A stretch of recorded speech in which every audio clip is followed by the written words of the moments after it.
A homeless veteran stands at attention in the Oval Office, his weathered face betraying no emotion as the President of the United States pins a medal to his threadbare jacket while cameras flash around them.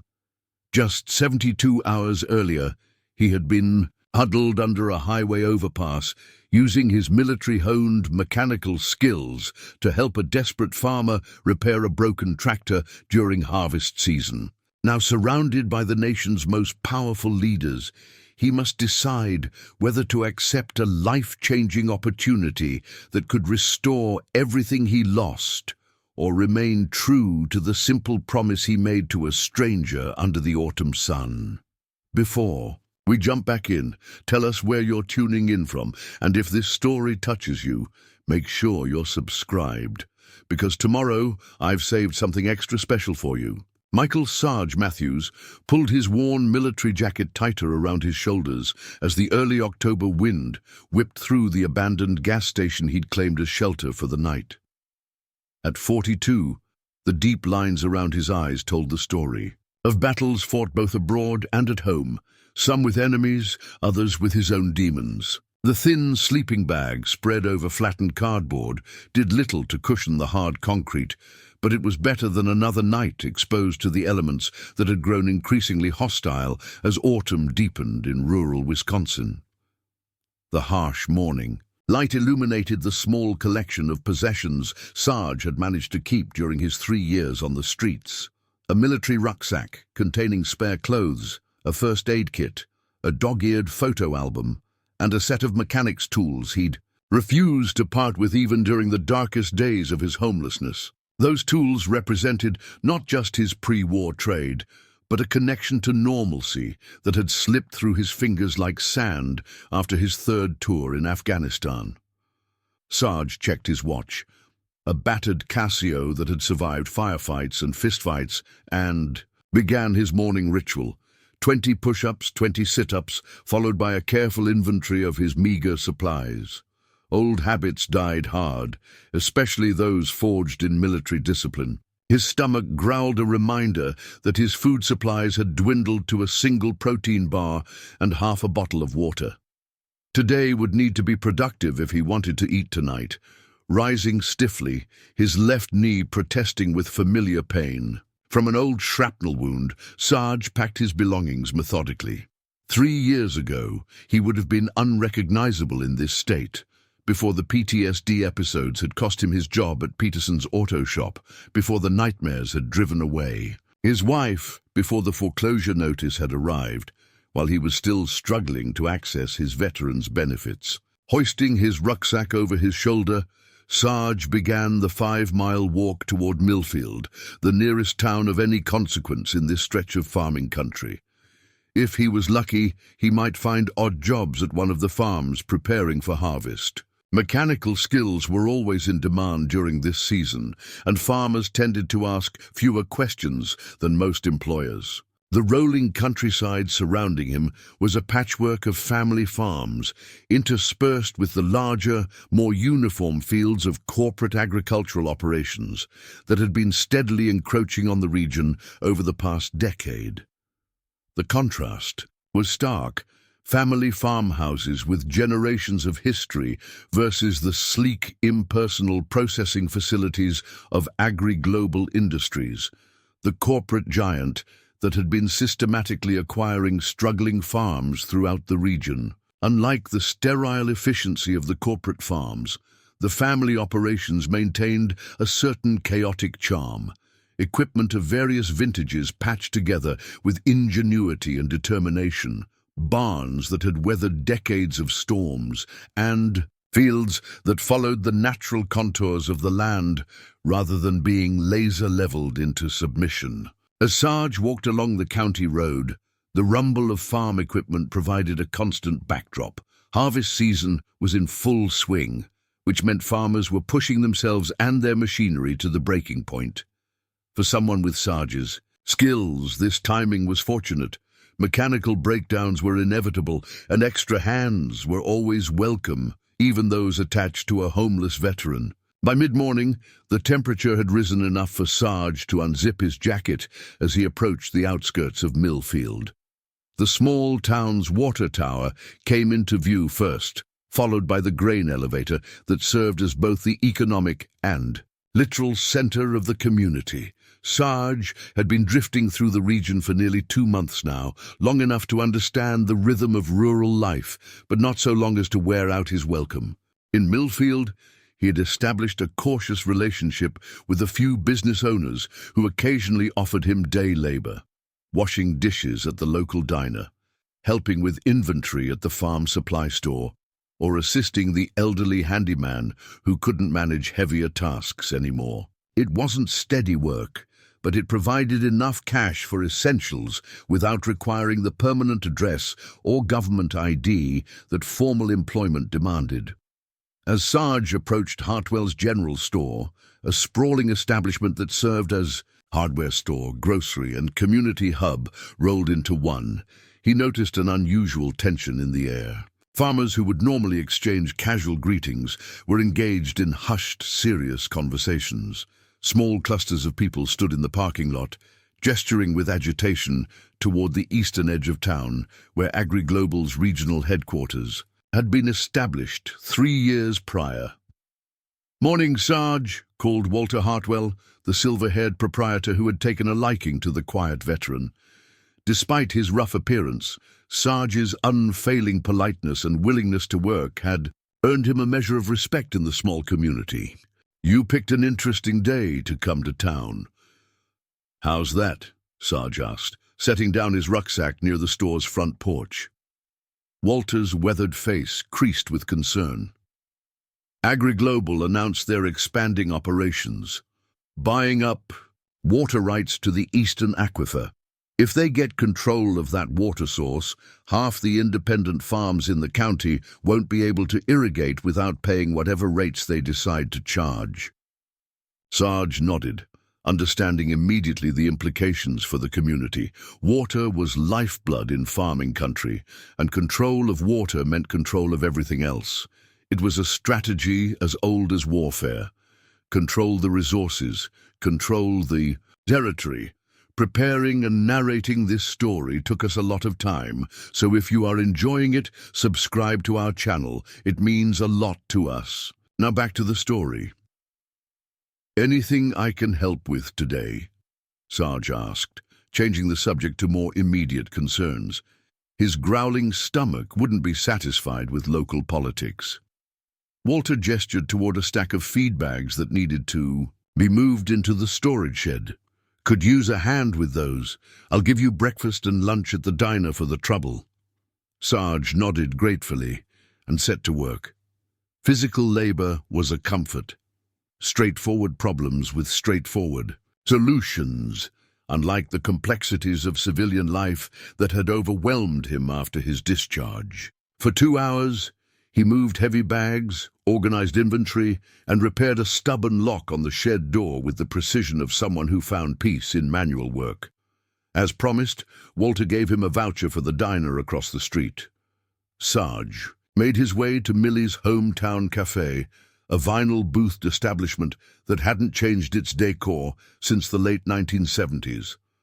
The smell of coffee and home fries enveloped him as he entered, nodding politely to the regulars who recognized him. Millie herself, a formidable woman in her 60s who ran the place with military efficiency, gestured to an empty stool at the counter.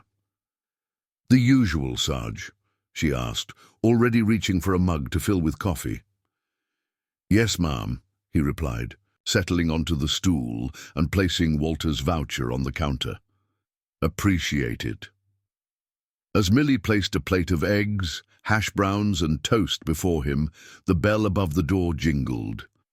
A woman in her early 30s entered, her expression tense as she scanned the diner until her eyes landed on an older man in overalls seated in a corner booth. "Dad!" she called, hurrying over to him. "The tractor's completely broken down. Main drive shaft snapped clean through. Henderson says he can't get replacement parts for at least a week." The older man, Tom Erickson, Sarge recalled from previous visits to town, slumped in his seat.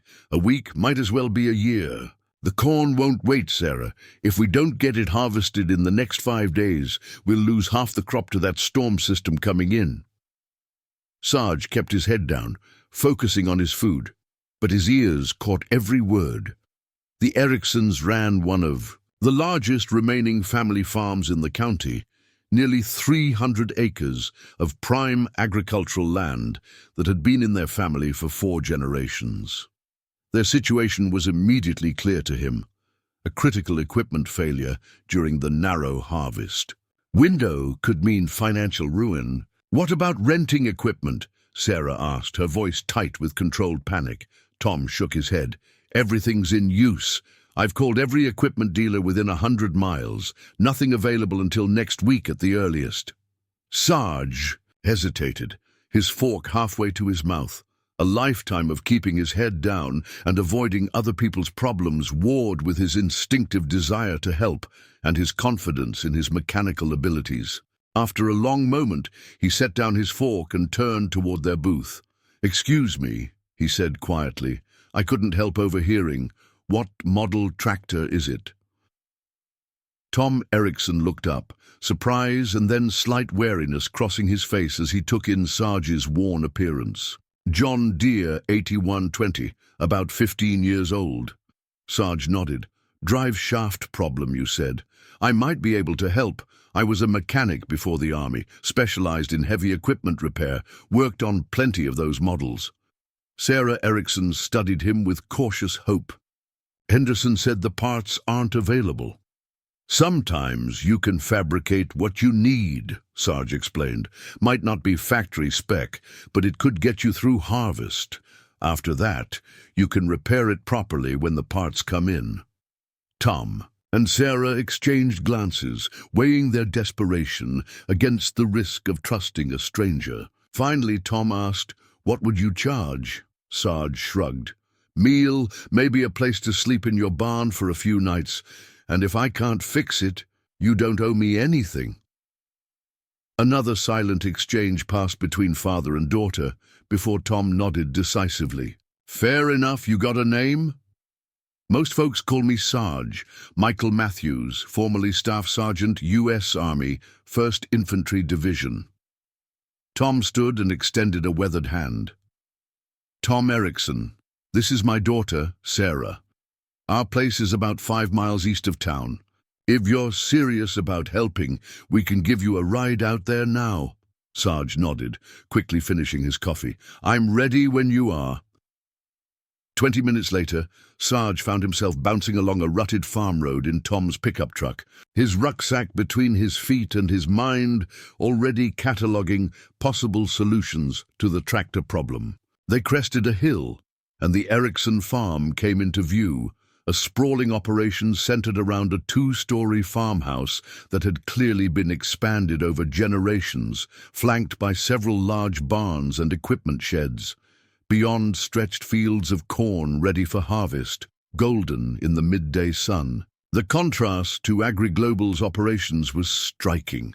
Where the corporate farm was all uniformity and sterile efficiency, the Erickson place had the lived-in quality of a working family operation, equipment of various ages parked in practical locations, buildings added as needed rather than according to a master plan, and the small touches of personality that accumulated over decades of continuous habitation. As they pulled up to the main equipment barn, Sarge caught sight of the disabled tractor, a massive green John Deere, partially disassembled, tools scattered around it in a pattern that suggested frustrated abandonment.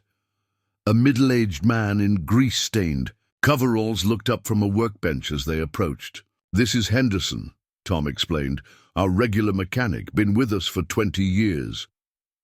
Henderson eyed Sarge with professional skepticism. "Tom said you think you can fix the drive shaft."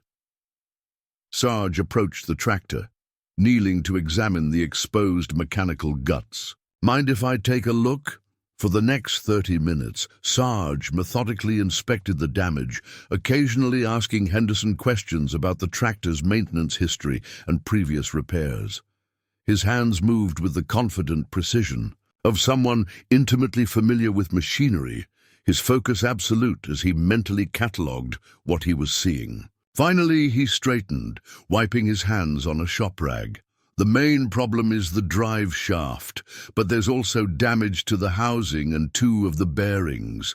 Parts would be ideal, but, He glanced around the workshop, taking inventory of available materials. I think we can fabricate something that will hold for a week or 2, long enough to get through harvest. Henderson looked dubious. Fabricate a drive shaft? That's precision equipment. Military teaches you to work with what you've got, Sarge replied simply. I once kept a transport truck running for 3 days in Afghanistan, using parts from a downed helicopter and duct tape. This is easier. You've got better tools here. Tom and Sarah exchanged hopeful glances. What do you need? Tom asked. Time, mostly, and whatever materials Henderson can spare. I'll need to use your welding equipment and machine tools. You'll have whatever you need, Sarah promised. If you can get that tractor running, you'll save our harvest. Sarge nodded, already rolling up his sleeves. I'll do my best. Might take all night, but I should know by morning whether it's possible. As Tom and Sarah left to attend to other farm business, Henderson watched Sarge begin to work. You really think you can fix this? The dealer said it's a complete replacement job. Dealers always say that, Sarge replied, a ghost of a smile crossing his face. Makes them more money. Truth is, most things can be fixed if you understand how they work.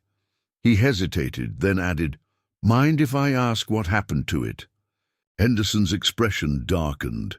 Funny thing, tractor was running fine yesterday. This morning metal fatigue in a spot that had no business failing. Almost like it was compromised somehow. Sarge looked up sharply. Compromised? You mean sabotaged? Henderson shrugged. Wouldn't be the first strange mechanical failure in the county lately. 3 other farms had critical equipment breakdown just before harvest. All of them ended up selling to AgriGlobal when they couldn't get their crops in. Something cold settled in Sarge's stomach. Sabotage was a tactic he was familiar with from his military days. Disable the enemy's equipment, limit their mobility, force them to make mistakes out of desperation. It was a strategy of asymmetrical warfare, and it seemed uncomfortably at home here in rural Wisconsin. Show me exactly where it failed, he said, his voice taking on a new intensity. For the next 14 hours, Sarge worked with singular focus, stopping only for water and the occasional sandwich Sarah brought to the workshop. His military training had taught him to function without sleep when necessary, and the puzzle of the broken tractor engaged both his mechanical skills and his tactical mind. By 2 in the morning, Henderson had finally succumbed to exhaustion and headed home, leaving Sarge alone with the disassembled machine. In the quiet of the workshop, illuminated by harsh work lights, he carefully examined each component of the damaged drive system, looking for patterns that might confirm or refute Henderson's suspicion of tampering. 3 hours later, as dawn began to lighten the eastern sky, Sarge sat back on his heels, a grim satisfaction in his eyes. He had found what he was looking for, microscopic scoring on the drive shaft that couldn't have occurred through normal operation, consistent with the application of a corrosive substance that would cause metal fatigue over a short period. It was subtle, professional work, the kind that would normally be dismissed as bad luck or mechanical failure. More importantly, he had fabricated a replacement using steel stock from Henderson's supplies, machining it to precise specifications and reinforcing it in ways that would make it more resistant to similar tampering in the future. It wasn't a factory part, but it would work, perhaps even better than the original. As the sun cleared the horizon, casting long shadows across the farmyard, Sarge tightened the final bolts and prepared to test his repair. His body ached from hours in awkward positions, and his hands were raw despite the work gloves he'd borrowed. But a sense of purpose burned through his fatigue. Tom Erickson appeared in the workshop doorway, 2 steaming mugs of coffee in his hands. "You're still at it," he observed, handing one of the mugs to Sarge. Any progress? Sarge accepted the coffee gratefully. It's ready for testing, and you should know, Henderson was right. This wasn't a random failure. Someone deliberately weakened that drive shaft. Tom's weathered face hardened. You're certain? Traces of a corrosive compound, industrial grade, not something you'd find lying around a farm. Applied precisely to create a failure point. Military-grade sabotage techniques. Agri-global, Tom muttered. They've been after our land for 3 years now. Offers keep getting more aggressive, threats less veiled. Last month, our irrigation pump mysteriously failed. Month before that, someone cut our fence line and let half our dairy herd wander onto the highway. Sarge nodded, unsurprised. It fit the pattern Henderson had described, systematic pressure to force the Ericksons to sell, escalating as they resisted. Let's see if the repair holds, then we can discuss next steps. Together, they completed the final assembly, and Tom climbed into the tractor's cab. The massive machine's engine roared to life on the first try, settling into a smooth idle that spoke to Sarge's skill. Tom engaged the transmission, and the repaired drive system took the load without hesitation. You did it, Tom said, his voice thick with emotion as he shut down the engine. You saved our harvest. Sarge shrugged, uncomfortable with gratitude. Just a temporary fix.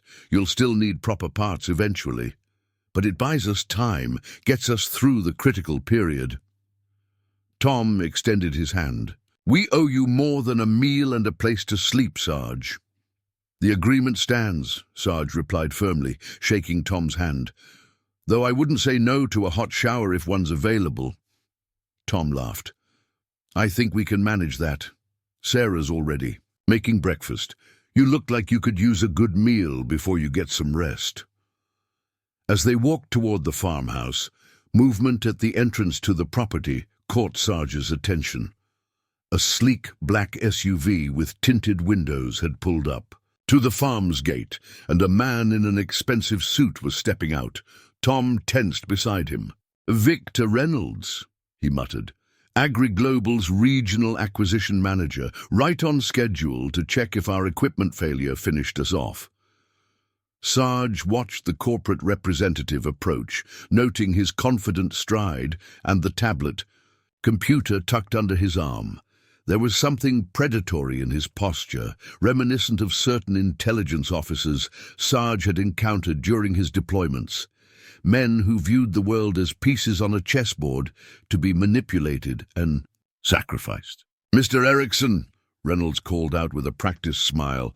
I was in the area and thought I'd stop by. I heard you were having some equipment troubles. Terrible timing with the harvest so close.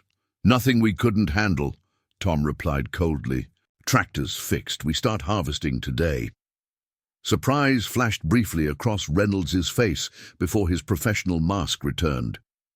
That's excellent news. Still, these older machines can be so unpredictable. One repair today, another breakdown tomorrow. It must be exhausting, constantly fighting against obsolescence.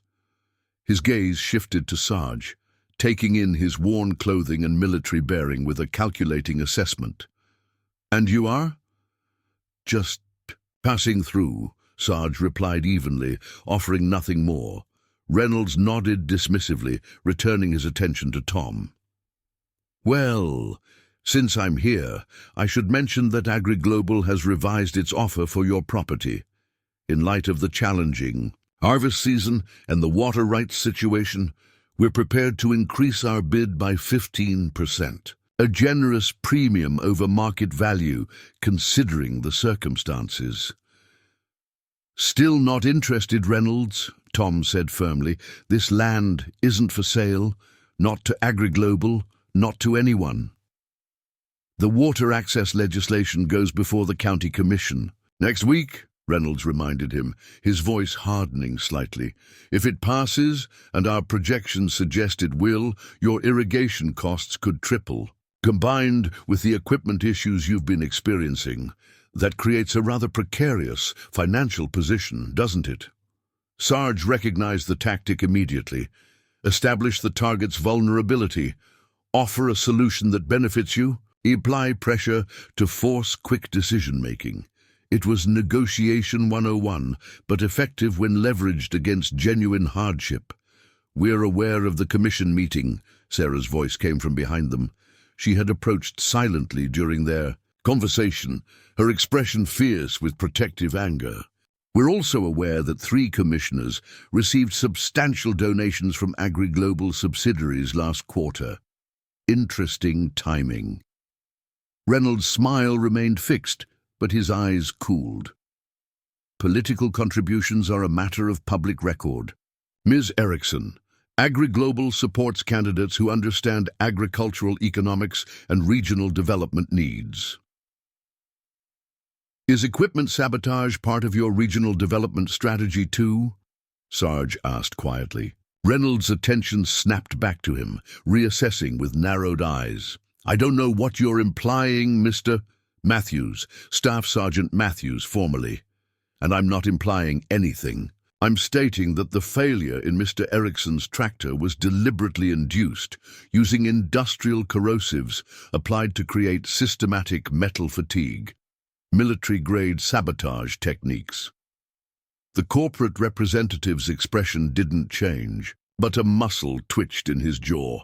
"That's an extraordinary claim, and potentially defamatory, without evidence." "I have the evidence," Sarge replied calmly. "Catalogued and photographed. Similar methods were used in Afghanistan to disable coalition vehicles.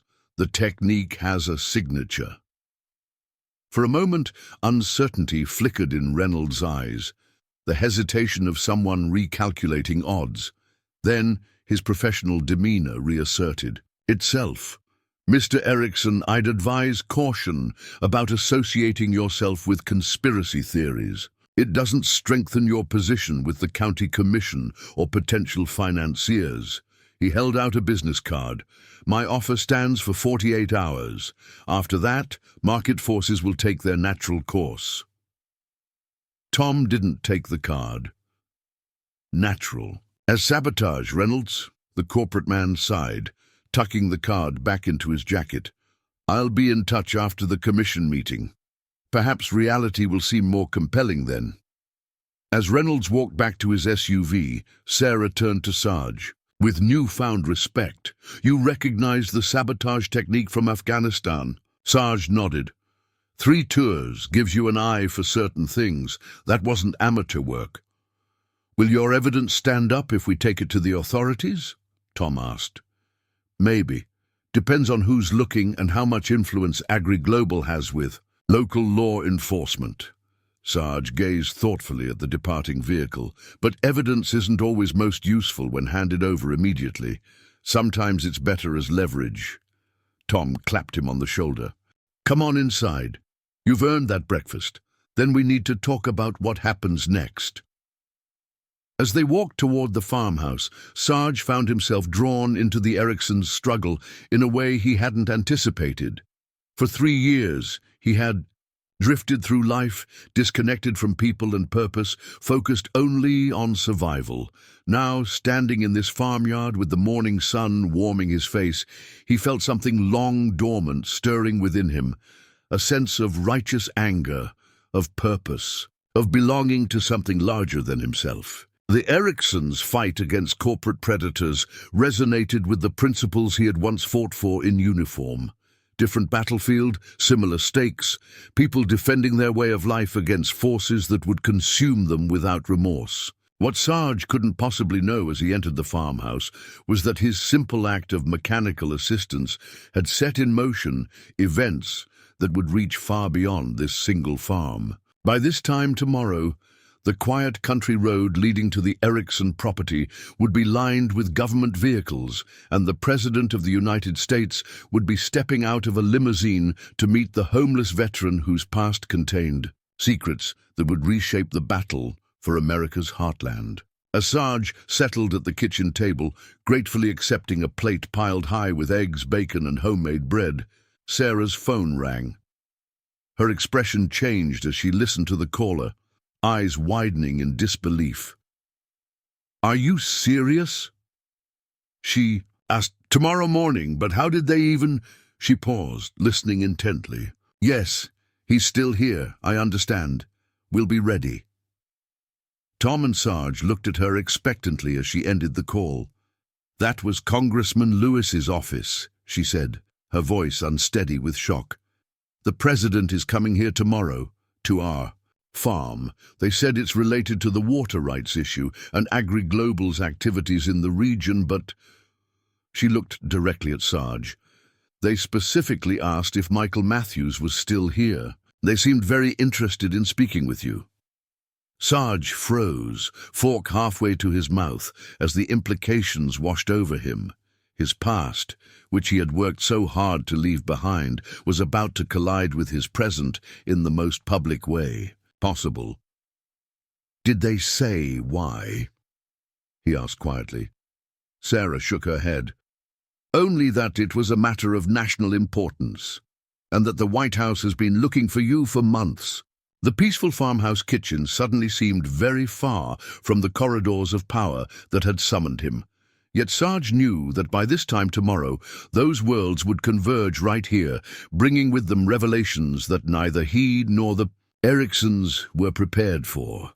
What had begun as a simple act of mechanical assistance was about to explode into something far more consequential, not just for this struggling farm family, but for the future of rural America itself. The farmhouse kitchen fell silent as Sarah's words hung in the air. Sarge set down his fork, his appetite suddenly gone despite the generous plate before him. The President of the United States was coming to this farm, specifically asking for him by name. After 3 years of invisibility, of existing on society's margins, he had suddenly become visible in the most dramatic way possible. Sarge, Tom's concerned voice broke through his thoughts. You look like you've seen a ghost. What's this about? Sarge shook his head slowly. I honestly don't know. I've been off the grid for years now. Sarah studied him with renewed curiosity. They mentioned something about Project Harvest Sentinel and said you'd understand the significance. Does that mean anything to you? A jolt of recognition hit Sarge like a physical blow. Harvest Sentinel, a classified military intelligence operation he'd been part of during his final deployment, information that had been buried so deeply he'd assumed it would never resurface. It means, he said carefully, that tomorrow is going to be considerably more complicated than fixing a tractor. Are you in some kind of trouble? Tom asked, his expression concerned but not accusatory. Not the kind you're thinking, Sarge assured him. But before that presidential motorcade arrives, there are things you should know about me, about AgriGlobal, and about why your farm might be more important than you realize. Sarah glanced at her watch. We have about 24 hours before they arrive. But first, you need sleep. You've been working all night and you can barely keep your eyes open. Whatever this is about, we'll face it better with clear heads. Sarge couldn't argue with her logic, the adrenaline that had kept him going through. The night was ebbing rapidly, replaced by bone-deep exhaustion. A few hours of rest would help, he admitted. Tom nodded decisively. Sarah's right. We've got a guest room that hasn't been used in a while. It's yours for as long as you need. Get some sleep, and we'll talk when you're rested. Despite his spinning thoughts, Sarge allowed himself to be led to a modest but comfortable bedroom on the farmhouse's second floor. The simple space, with its handmade quilt and faded curtains, was the first proper room he'd slept in for months. As he sank onto the bed without even removing his boots, his last conscious thought was that whatever storm was coming, at least he wouldn't face it alone. Sarge woke disoriented, the unfamiliar comfort of a real mattress momentarily confusing him. Sunlight slanted through the window at a steep angle, indicating late afternoon. He had slept for nearly 8 hours, longer than he had in years. His body felt simultaneously refreshed and sore from the previous night's exertions. The events of the morning rushed back. The repaired tractor, Reynolds' thinly veiled threats, and most significantly, the impending presidential visit. Harvest Sentinel, the classified operation he'd been part of 4 years ago in Afghanistan's agricultural regions, tracking insurgent funding through opium production. Or at least, that had been the official mission. Rising from the bed, Sarge noticed that someone had placed a towel, a new toothbrush, and a change of clothes on a nearby chair while he slept. The clothes, jeans and a flannel shirt, looked approximately his size. The simple kindness brought a tightness to his throat that he quickly suppressed. After a hot shower that washed away not just the grime of mechanical work, but seemed to sluice off layers of road dust accumulated over months of homelessness, Sarge made his way downstairs. Voices drifted from the kitchen, more than just Tom and Sarah. He paused in the doorway, taking in the scene. Tom and Sarah sat at the table with a silver-haired man in his 60s, whose bearing immediately identified him as military, despite his civilian clothes. All three looked up as Sarge entered. "Ah, the prodigal hero awakens," the stranger said, rising from his chair with a smile. He extended his hand. "General James Harrington, retired, though you probably remember me as Colonel." "Harrington from Kandahar." Sarge stiffened, memories flooding back. Colonel Harrington had been his commanding officer during the Harvest Sentinel operation, the man who had first recruited him for the classified mission and later helped him secure an honorable discharge when the psychological toll of what they'd discovered became too great. "Sir," Sarge said automatically, shaking the offered hand, "I didn't expect to see you again." "Clearly," Harrington replied dryly, gesturing to Sarge's worn appearance despite the clean clothes. "I've had people looking for you for 8 months. Staff Sergeant, you're remarkably difficult to find for a man with no resources." "That was rather the point, sir." Sarge took the empty chair that Sarah pushed toward him, nodding thanks as she poured him coffee. "May I ask why the search party, and why it suddenly involves the Commander-in-Chief?" Harrington's expression turned serious. "Because Harvest Sentinel wasn't just about tracking insurgent funding, as you've probably pieced together by now. It was about identifying a specific method of agricultural sabotage being tested in theater, techniques that are now being deployed, right here on American soil." Tom and Sarah exchanged alarmed glances. "You're saying what happened to our tractor is connected to military operations in Afghanistan?" Sarah asked incredulously. "Not just connected," Harrington confirmed. "It's the same playbook, executed by some of the same players. AgriGlobal's parent corporation, Meridian Global Security, had defense contracts for agricultural development in Afghanistan. Their official mission was developing resilient crops for conflict zones. Unofficially, they were field-testing methods of agricultural disruption that could be deployed without obvious fingerprints." Sarge felt cold recognition settling in his stomach. The village near Kandahar, the crop failures that were blamed on drought but showed chemical signatures inconsistent with natural causes. "Exactly," Harrington nodded. "Your analysis of those failures was what first alerted us that something wasn't right. As a mechanical specialist with agricultural background, you noticed patterns others missed." Tom leaned forward, his weathered face creased with concern. "I don't understand. Why would a corporation develop ways to destroy crops?" "Because controlling food production is the ultimate power play," Sarah answered before Harrington could speak, her academic training evident. In her rapid assessment, "If you can selectively determine which farms succeed and which fail, you control not just land, but entire food systems." "Precisely," Harrington confirmed, "and it's virtually undetectable unless you know exactly what to look for. Most people, even experienced farmers, would attribute the failures to bad luck, changing climate, or mechanical breakdown. Like a snapped drive shaft right before harvest," Tom said grimly. Sarge turned to Harrington.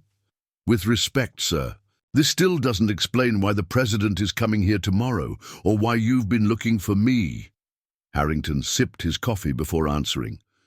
8 months ago, an intelligence analyst connected unusual patterns of farm foreclosures across 5 Midwestern states with Meridian Global Securities' domestic subsidiaries, primarily AgriGlobal.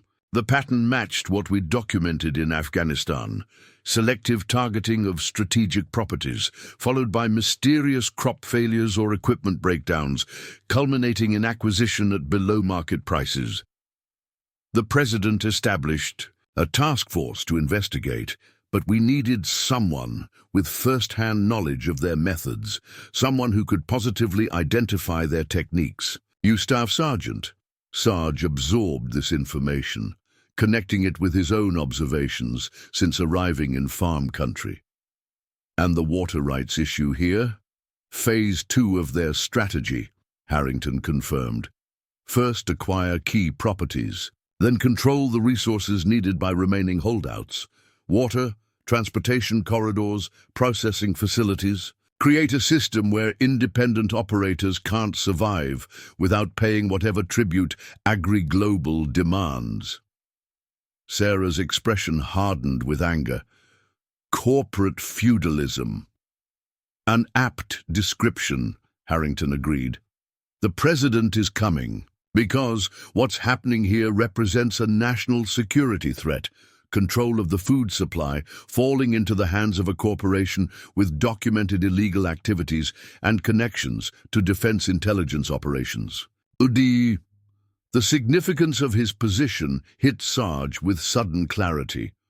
He was potentially the key witness who could connect AgriGlobal's current activities with classified military intelligence operations, establishing a pattern that went beyond routine corporate predation to something approaching domestic economic terrorism. "What exactly does the president want from me?" he asked quietly. "Your testimony, your expertise, and your analysis of the evidence collected here," Harrington replied. "The Justice Department has been building a case, but they need someone who can definitively link the techniques being used here with those documented overseas." Tom rubbed his chin thoughtfully. "If this is as big as you're suggesting, AgriGlobal won't go down without a fight. They've got more lawyers than we've got cattle. Which is why we need irrefutable physical evidence," Harrington said. "The drive shaft components Sarge identified this morning are a start, but we need more." "The irrigation system," Sarge said suddenly, remembering Tom's earlier comment about mysterious pump failures. "If they're following the same playbook I saw in Afghanistan, they'll have introduced contaminants through the water supply as well, compounds designed to weaken crop immunity to specific pathogens." Sarah stood up, her expression determined. "I can take samples from our irrigation pipes and reservoir. I've got friends at the State University lab who can run comprehensive chemical analyses." "And do it," Harrington advised, "and document every step with photographs and chain of custody procedures. This needs to be bulletproof." "What about Reynolds?" Tom asked. "He's likely to report back to AgriGlobal that their sabotage failed and that federal authorities are now involved. They could destroy evidence before we can build a case." Harrington smiled thinly.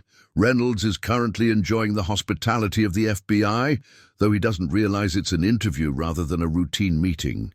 His electronic devices are being quietly cloned while agents discuss potential market opportunities in the region, a cold efficiency that Sarge recognized from their military days.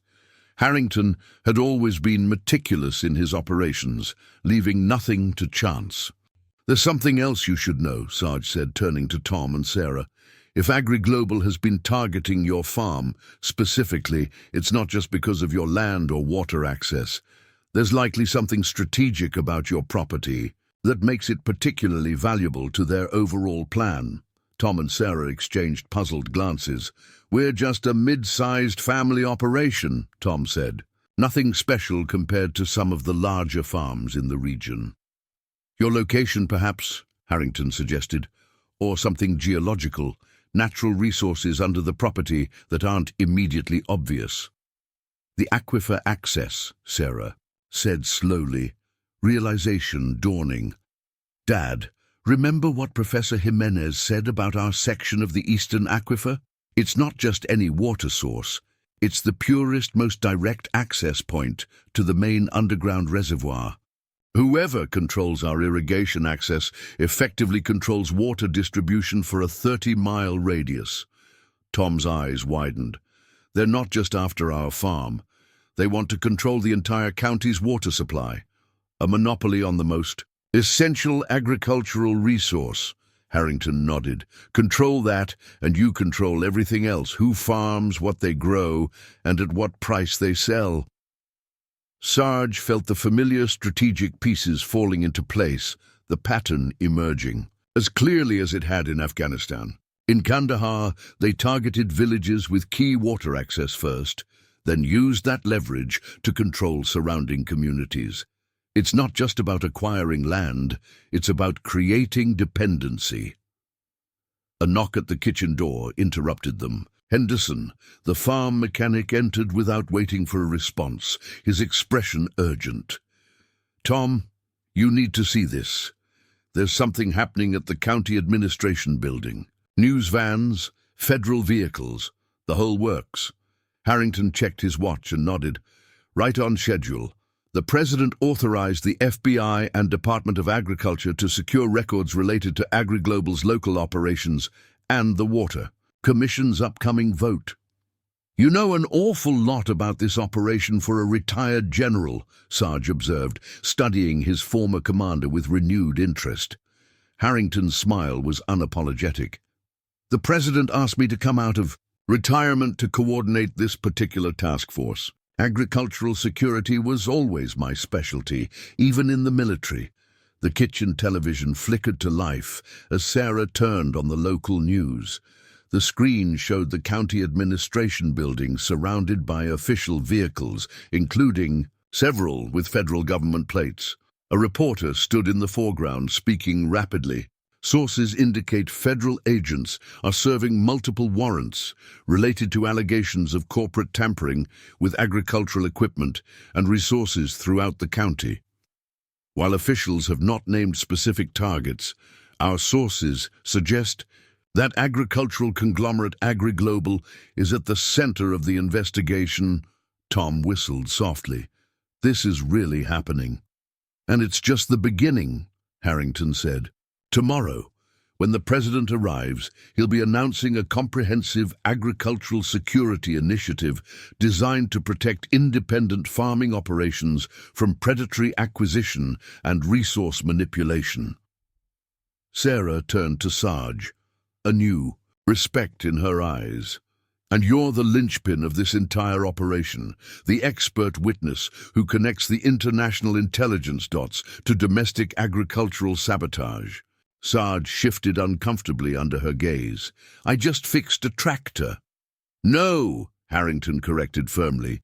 You recognized a pattern of deliberate sabotage that others have missed for years. Your unique background, mechanical expertise, agricultural knowledge, and military intelligence training makes you uniquely qualified to expose this operation. Now the weight of his words settled on Sarge's shoulders. After years of feeling useless, of drifting without purpose or connection, he suddenly found himself thrust into a position of critical importance. The skills he'd developed, the experiences that had broken him, even his years of homelessness that had led him to this specific farm at this specific moment, all of it converging into a purpose he couldn't have anticipated. There's more, Harrington continued, his voice gentler. The President is prepared to offer you a position with the new Agricultural Security Task Force. Your expertise is invaluable, and your service record, despite your recent circumstances, remains exemplary. Sarge blinked, struggling to process this sudden shift in his fortunes. 24 hours ago, he had been sleeping on cardboard beneath an abandoned gas station, his greatest concern finding his next meal. Now he was being offered a federal position by the president himself. "I'm not exactly in government employment shape," he said, gesturing to himself. "No fixed address, no bank account, and a significant gap in my employment history." "All solvable problems," Harrington dismissed. "The president is personally motivated to make this work. Agricultural security is becoming a priority concern for national defense, especially with climate disruptions and international tensions affecting global food supplies." From the television came the voice of the local reporter. "County records indicate that AgriGlobal has acquired 17 family farms in the past 18 months, all following mysterious crop failures or equipment breakdowns that forced the owners into financial distress." The news coverage was expanding, connecting dots that had previously seemed like isolated incidents. Sarge could see the same recognition dawning on Tom and Sarah's faces, the understanding that their struggle was part of a larger pattern, one that was finally being exposed. "I'll need to see that tractor sabotage evidence again," Sarge said, decision forming. "Document it properly this time, with chain of custody procedures that will stand up in federal court." Harrington nodded approvingly. "I brought the necessary equipment, and a team of federal evidence technicians will arrive within the hour to assist." "What about the other affected farms?" Tom asked. "Some of our neighbors lost everything to AgriGlobal. Will there be any recourse for them?" "The president's announcement tomorrow will include a compensation fund for farmers who can demonstrate they were targeted by these tactics," Harrington confirmed, "and a mechanism for challenging completed acquisitions where evidence of sabotage or manipulation can be established." Sarah's phone buzzed with an incoming call. "It's Congressman Lewis again," she said after checking the screen. "Probably with updates about tomorrow's schedule." As she stepped away to take the call, Sarge turned to Harrington. "Sir, with respect, something doesn't add up. Why would the president personally involve himself in this situation? Agricultural sabotage is serious, but it hardly seems to warrant direct executive intervention." Harrington's expression turned grave. "Because it's not just about farming, Staff Sergeant. Meridian Global Security has applied these same tactics in 3 countries where they've secured agricultural development contracts following U.S. military operations. They're effectively controlling food production in regions where we've invested billions in stabilization efforts. The implications for national security go far beyond corporate overreach," Sarge finished, understanding dawning.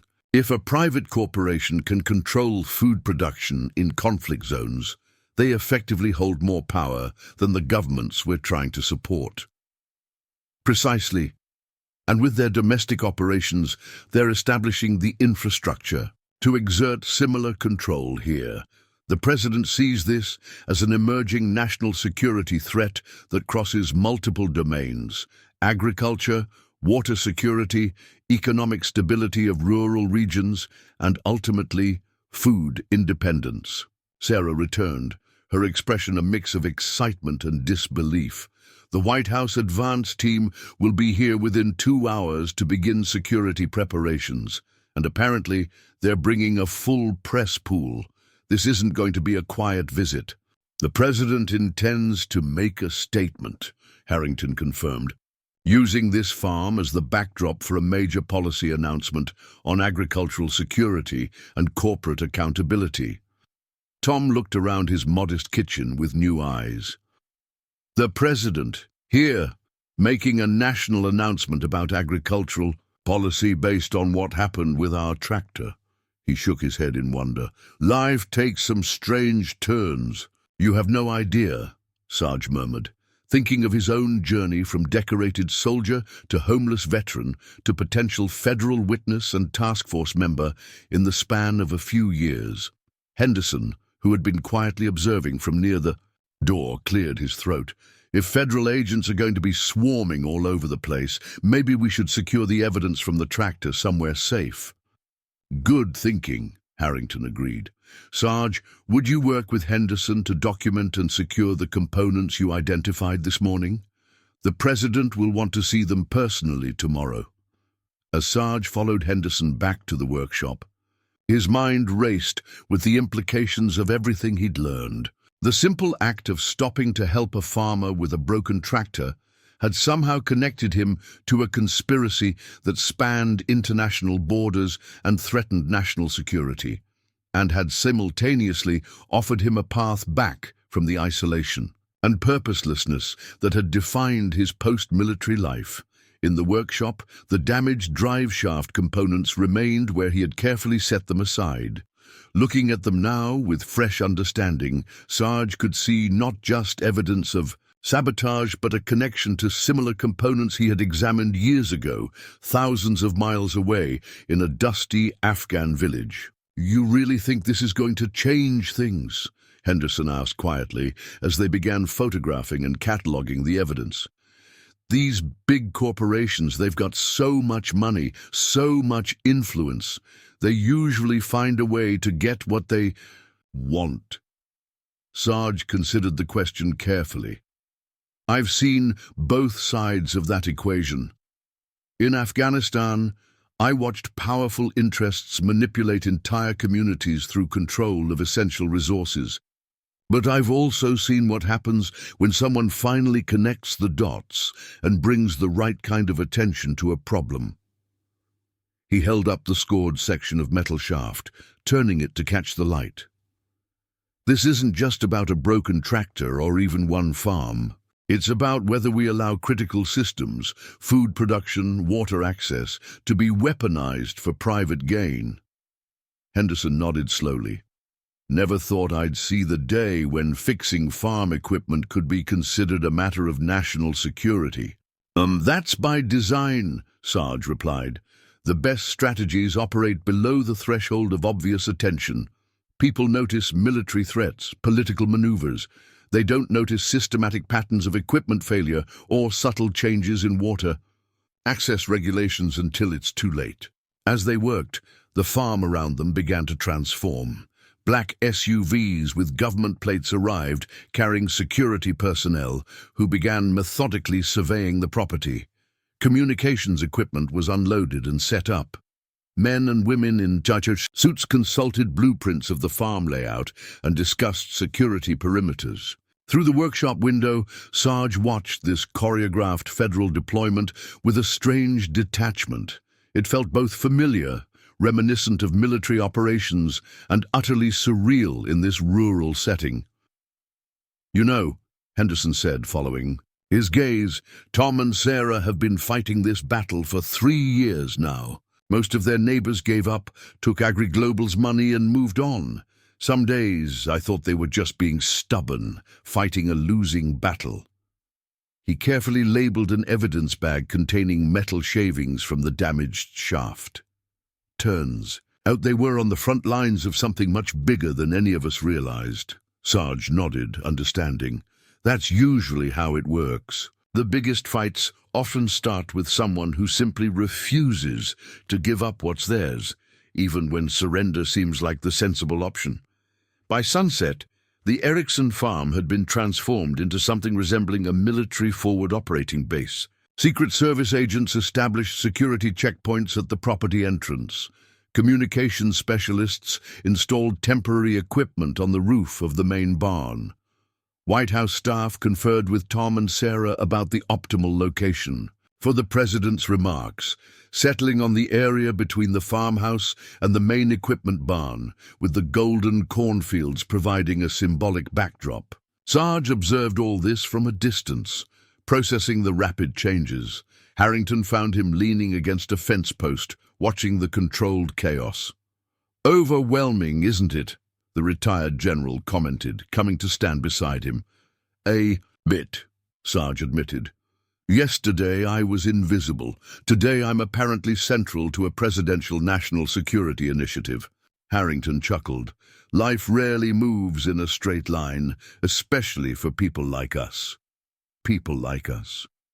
The ones who see patterns others miss, who can't look away once they've recognized something wrong. Harrington's expression turned reflective. "It's what made you a good soldier and why you struggled afterward.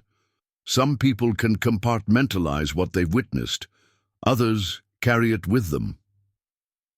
Sarge didn't respond immediately, struck by the accuracy of the assessment. His inability to simply move on from what he'd discovered in Afghanistan, to file it away as just following orders, had contributed significantly to his post-service struggles. "You know," Harrington continued, "when I recommended you for the Harvest Sentinel operation, it wasn't just because of your mechanical aptitude. It was your background, growing up on a farm, understanding agricultural systems intuitively. You saw connections between mechanical failures and broader patterns that our regular intelligence analysts missed." "Fat lot of good it did," Sarge said quietly. "The program was shut down, the evidence buried." "Until now," Harrington corrected. "Sometimes justice takes the scenic route, Staff Sergeant, but it arrives eventually." A young woman in a crisp suit approached them, tablet in hand. "General Harrington, Mr. Matthews. The White House press office needs to brief you on tomorrow's schedule and the President's remarks. They're set up in the farmhouse living room." Reality reasserted itself with jarring abruptness. Press briefings, presidential remarks, public exposure on a scale Sarge hadn't contemplated. "Sir," he said quietly to Harrington as they followed the aide, "I'm not exactly camera-ready. 3 years on the streets leaves marks that don't wash off with one shower."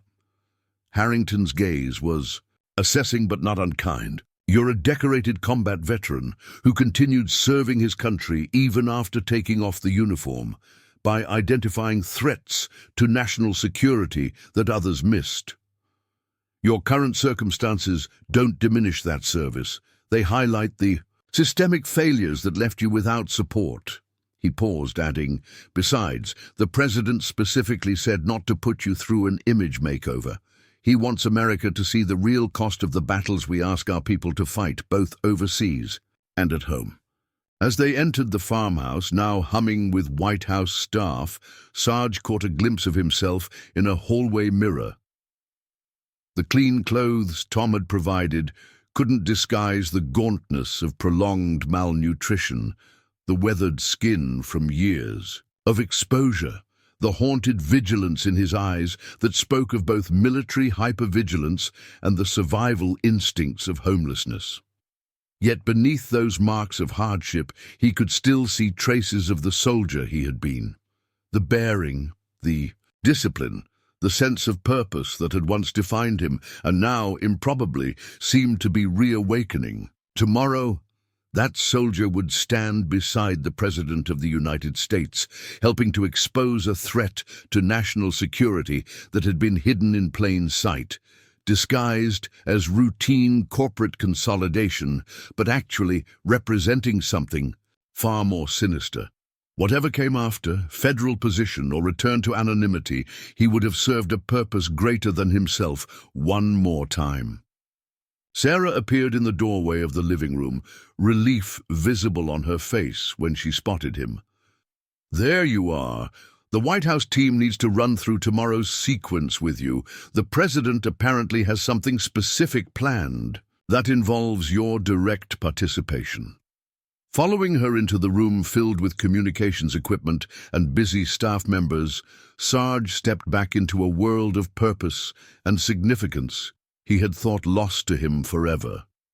All because he had stopped to help a farmer with a broken tractor. Dawn broke over the Erickson farm with the soft golden light of early autumn, revealing a transformation that seemed impossible just 24 hours earlier. The once quiet family operation now hummed with coordinated activity as White House staff, security personnel, and media teams prepared for the presidential visit. Sarge stood at the upstairs window of his borrowed bedroom, watching the choreographed preparations with the analytical eye of someone who had participated in similar high-security operations, albeit in very different settings. Secret Service, Agents patrolled the perimeter, communications specialists checked equipment, and advanced team members reviewed logistical details with military precision. Across the farmyard, a temporary stage had been erected overnight, flanked by the American flag and the Wisconsin state flag. Behind it, the Ericsson's cornfields stretched toward the horizon, creating a quintessentially American backdrop for whatever announcement the president planned to make. A soft knock at the door interrupted his observations. "Sarge," Sarah's voice called. "There's someone here from the White House Wardrobe Department. They brought some options for you to wear today." The surreal nature of his situation hit him anew. The White House Wardrobe Department. For him, a man who, until yesterday, had carried all his possessions in a single rucksack. "Come in," he called, turning from the window. Sarah entered, followed by a professional-looking woman carrying a garment bag. "Good morning, Mr. Matthews," the woman greeted him with practiced efficiency. "I'm Diane from Executive Appearance. The president asked that we provide some appropriate options for today's event." Sarge raised an eyebrow at the president asked part, but said nothing as Diane unzipped the garment bag to reveal several outfits, ranging from business casual to more formal attire. "The president specifically requested that we respect your military background," Diane continued, "so we've included some options that acknowledge your service without turning this into a military event." She laid out the choices on the bed. A dark blue suit with subtle pinstripes, a more casual combination of khakis with a navy blazer, and finally, a middle option of charcoal slacks with a crisp button-down shirt and tie, accompanied by a dark jacket. "I think we can rule out the suit," Sarge said, gesturing to the most formal option. The idea of suddenly appearing in executive attire after years of homelessness felt fundamentally dishonest, like trying to erase his recent past. Diane nodded, seemingly unsurprised. "General Harrington suggested you might prefer something more straightforward." The president emphasized that authenticity is paramount for today's message. Sarah watched the exchange with undisguised fascination. "It's still hard to believe the president is coming here, to our farm, and that all of this," she gestured vaguely at the activity outside, "started because you stopped to help us fix a tractor." "Small actions often have outsized consequences," Diane remarked, as she helped Sarge select the middle option, the dark slacks and button-down with the jacket. "The president's daily briefing included your full military record, Mr. Matthews. Very impressive." Sarge accepted the clothes with a nod of thanks, uncomfortable with both the attention and the implication that the president had been personally briefed on his background. "What exactly is going to happen today?" "The schedule has the president arriving at 10:30, Diane replied. "He'll tour the farm briefly, focusing on the equipment area where you discovered the sabotage evidence. Then he'll make remarks from the stage at 11:15, announcing a new agricultural security initiative. You'll be called up to join him during a portion of those remarks." The prospect of standing beside the commander-in-chief, being publicly identified after years of anonymity, sent a pulse of anxiety through Sarge's chest. He had deliberately disappeared for reasons that went beyond simple post-service adjustment difficulties. "Will there be media coverage?" he asked, already knowing the answer but needing confirmation. "Full press pool," Diane confirmed. "National. Networks, not just local. The White House is positioning this as a major policy announcement." After Diane left, Sarah lingered, studying Sarge with undisguised curiosity. "You're not excited about the spotlight, are you?" Sarge began organizing the selected clothes, buying time to formulate a response. "Let's just say I had reasons for keeping a low profile these past few years. Because of what you discovered in Afghanistan. What you and General Harrington called Harvest Sentinel." "Partly," he acknowledged, "but there's more to it. Things I'm not at liberty to discuss." Sarah nodded slowly. Dad and I were talking last night. After all, the government people finally left us alone for a few hours. We realized something doesn't quite add up about your situation. Sarge tensed slightly. How so? Your mechanical skills, your analytical abilities, your military background, these aren't the typical profile of someone who ends up homeless for 3 years. Veterans face enormous challenges, absolutely, but someone with your specific expertise could find work almost anywhere. Yet you were walking down country roads looking for odd jobs. Her assessment was uncomfortably perceptive. Sometimes people disappear by choice, not circumstance, he said quietly. Understanding dawned in Sarah's eyes. You weren't just homeless, you were hiding. Before Sarge could respond, commotion erupted outside, the distinctive sound of helicopter rotors growing louder. They both moved to the window to see a sleek black helicopter with government markings descending toward the temporary landing zone established in the eastern field.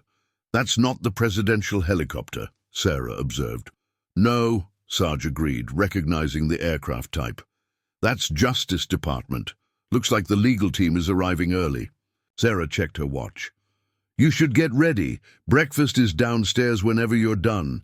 Dad's been up since 4, too nervous to sleep.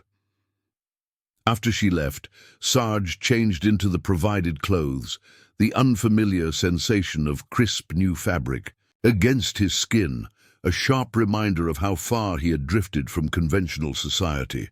The man in the mirror looked like a strange hybrid, the clean, professional attire at odds with his weathered face and the wariness that 3 years of street survival had etched into his features. Downstairs, the farmhouse kitchen had been transformed into an impromptu command center. Tom sat at the table with General Harrington and 3 people in Justice Department windbreakers, reviewing documents spread across the surface. Maps of the county, property records, and what appeared to be financial statements from Agri-Global's regional operations. "Ah, there he is," Harrington said as Sarge entered. "Staff Sergeant, meet Special Agent Carlson, head of the FBI's Economic Crimes Division, and prosecutors Chen and Bhattacharya from the Justice Department's Corporate Fraud Task Force." Formal introductions and handshakes followed, the federal officials regarding Sarge with the measured assessment of people accustomed to evaluating witnesses and evidence. "Your documentation of the sabotage techniques is impressive, Matthews," Agent Carlson said, "particularly the correlation between what you observed here and similar methods used overseas. That's the connective tissue we've been missing." Prosecutor Chen, a sharp-eyed woman in her 40s, slid a folder toward him. "We've prepared a preliminary affidavit based on your observations and General Harrington's briefing. If you could review it for accuracy before the President arrives, that would be helpful." As Sarge accepted the document, he noted the classified markings at the top, indicating that portions referenced intelligence operations not suitable for public disclosure. "You've secured clearance for this material to be discussed." The President signed a limited declassification order at 0600 this morning, Harrington confirmed, specifically covering aspects of Harvest Sentinel relevant to domestic agricultural security concerns. The kitchen door swung open as Sarah entered, with Henderson, both carrying additional evidence collected from the irrigation system. "The university lab results just came in," Sarah announced, holding up her tablet. "They confirm what Sarge suspected. The water samples contain traces of proprietary growth inhibitors, chemicals that don't appear in nature and match compounds, developed by Meridian Global's Agricultural Research Division." Henderson placed a corroded pipe section on the table. "Found this at the main junction where Agri-Global's property meets the Erickson land.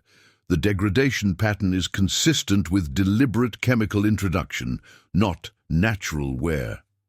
The evidence mounting on the kitchen table represented far more than a simple case of corporate overreach or predatory acquisition. It demonstrated a systematic campaign to undermine independent agricultural operations using techniques refined in overseas theaters, techniques that blurred the line between corporate competition and economic warfare.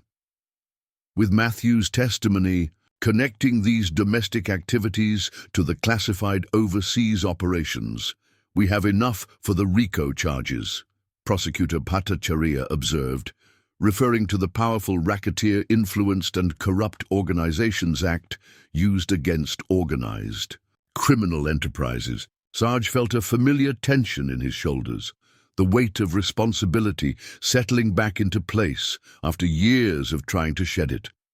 His testimony would help bring down a predatory corporation, potentially save countless family farms, and expose a threat to national security that had operated in plain sight. Yet it would also force him back into the very world he had fled, with all the complications that entailed.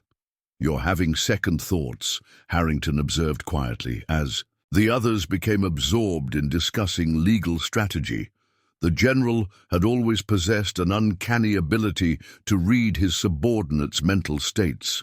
"Not about doing what's right," Sarge clarified, "but about what comes after. 3 years ago, I disappeared for reasons that haven't changed." Harrington nodded, understanding. "The President is aware of your full circumstances, Staff Sergeant, including why you went off-grid after your discharge. That's part of why he's here personally today." Before Sarge could press for clarification, a commotion outside signaled new arrivals. Through the window, they could see a convoy of black SUVs pulling up to the farmhouse, the distinctive vehicles of the Secret Service advance team that preceded any presidential movement. 30 minutes to the president's arrival," announced a communications specialist who had appeared in the doorway. "All principals should proceed to the designated reception area." As the kitchen emptied, people moving with the practiced urgency of a long-planned operation, Tom caught Sarge's arm. "Before we get swept up in all this," the farmer said, his weathered face solemn, "I want to thank you, not just for fixing our tractor, but for what you're about to do.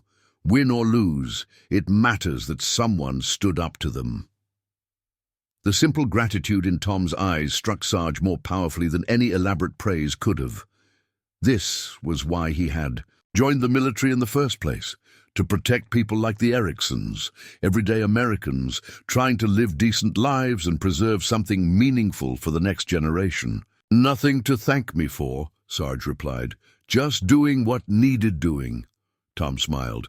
"That right there is why you're the one standing with the president today, instead of just getting a pat on the back and a bus ticket out of town. Some people see what needs doing. Fewer actually do it, especially when it comes with a cost." Outside, the farm had transformed into a security zone.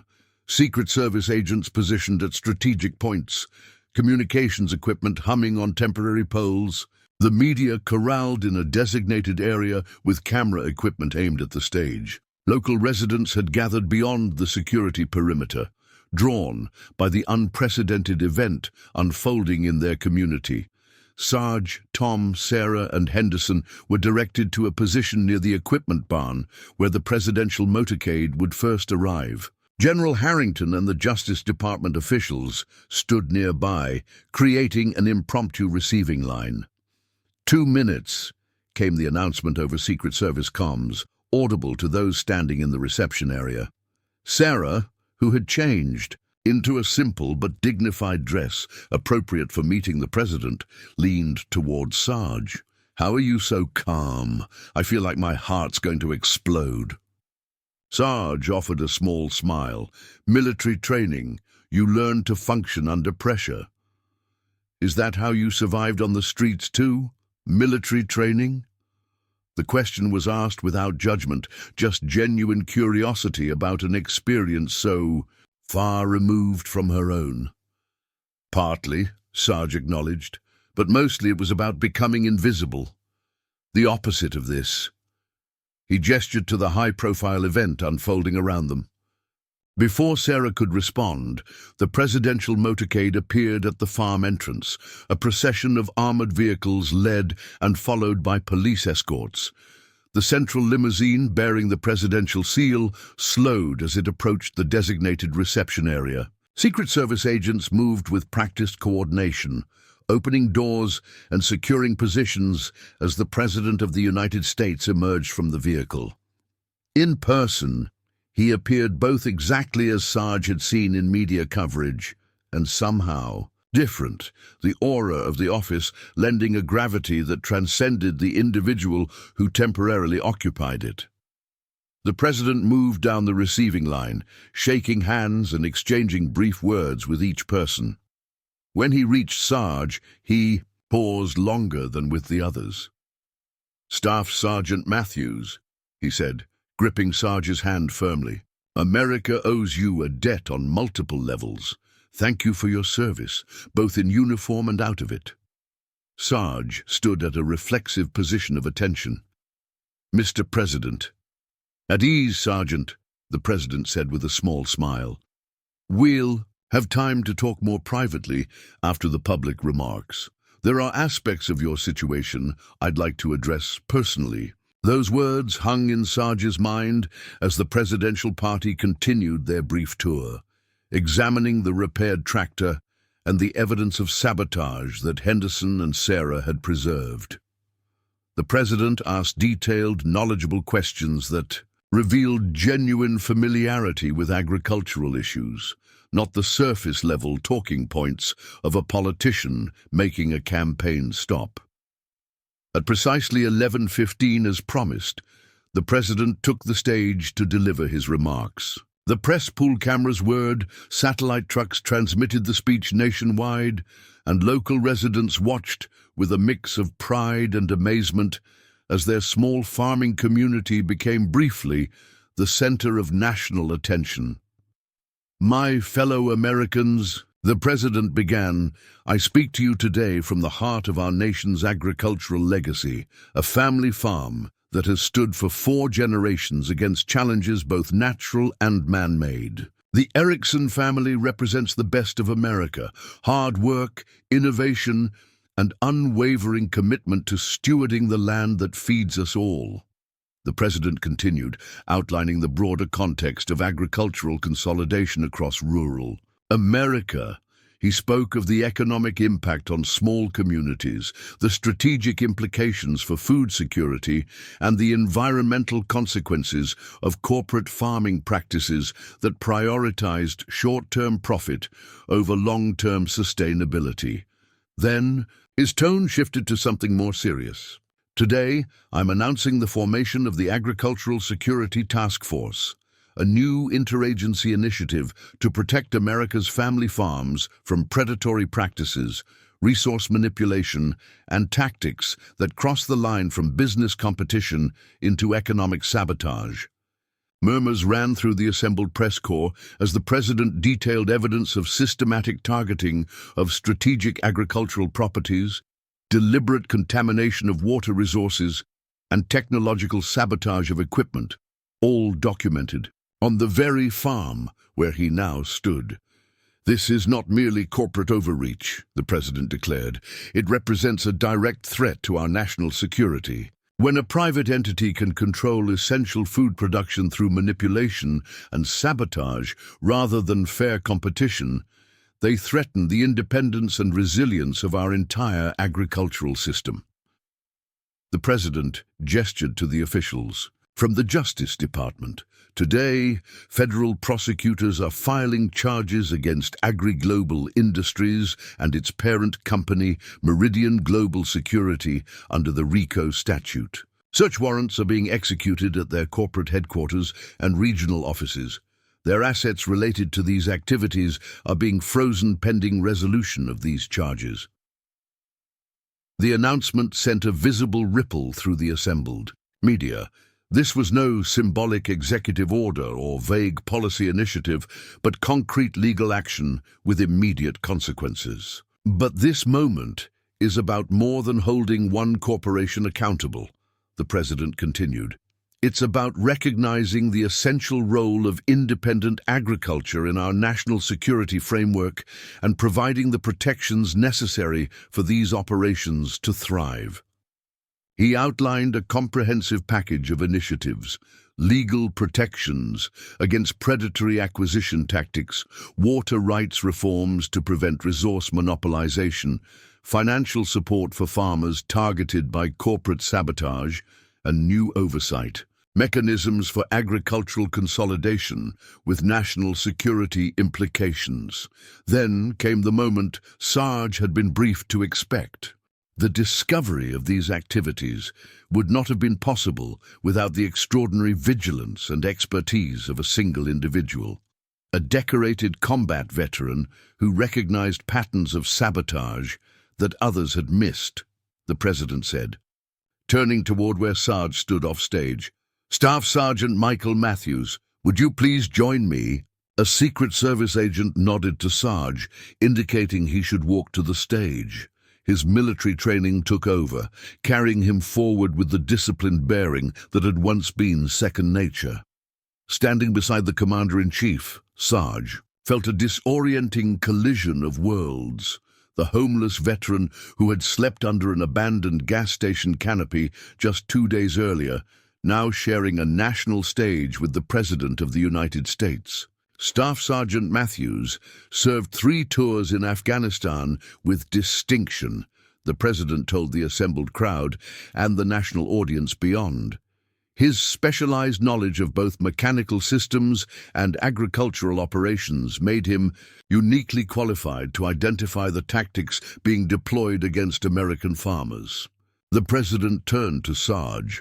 After completing his military service, Sergeant Matthews faced challenges that too many of our veterans encounter: difficulties accessing benefits, mental health support systems that failed him, and eventually, homelessness. The candid acknowledgement of Sarge's circumstances sent another ripple through the press corps. This wasn't the usual sanitized narrative of military service, yet even without a home, without resources, without institutional support, this American hero continued to serve his country, the president continued.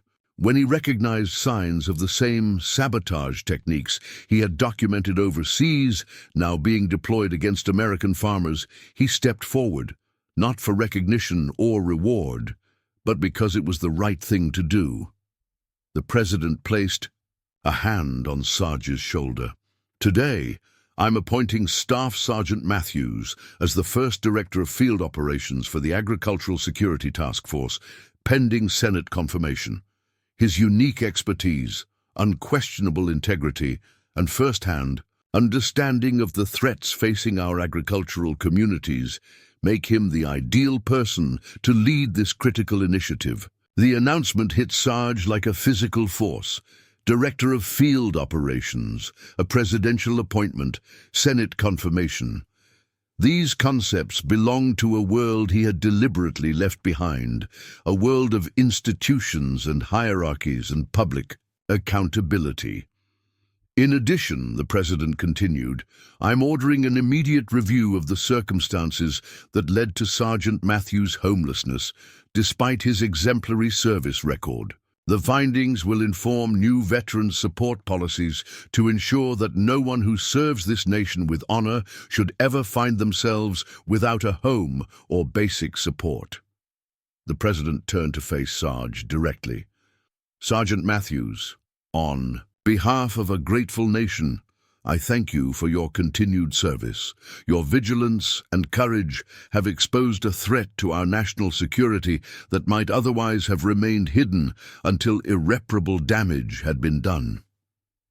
He extended a hand, and Sarge shook it firmly, still processing the implications of what had just occurred. The cameras captured the moment, the weathered, formerly homeless veteran standing tall beside the president, a visual testament to both America's failures and its capacity for redemption.